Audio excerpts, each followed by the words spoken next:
മോഹൻരാജ് എന്ന തൻ്റെ യഥാർത്ഥ പേരിലല്ലാതെ ആദ്യ കഥാപാത്രത്തിൻ്റെ പേരിൽ തന്നെ പിന്നീട് അറിയപ്പെടാൻ തുടങ്ങിയ അഭിനേതാവാണ് കീരിക്കാടൻ ജോസ്. തിരുവനന്തപുരത്താണ് ജനനം. ഗവൺമെൻറ് ആർട്സ് കോളേജിൽ നിന്നാണ് ഇക്കണോമിക്സിൽ ബിരുദം കരസ്ഥമാക്കിയത്.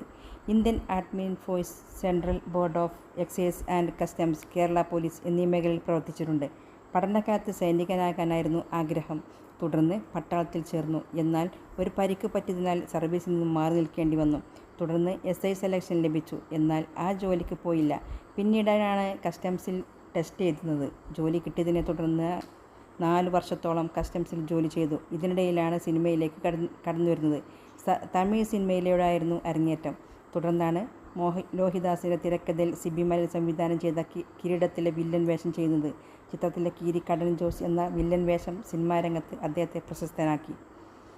കേന്ദ്ര സർവീസിൽ ജോലി ചെയ്യുമ്പോൾ സിനിമയിൽ അഭിനയിക്കാൻ സർക്കാരിൽ നിന്ന് അനുവാദം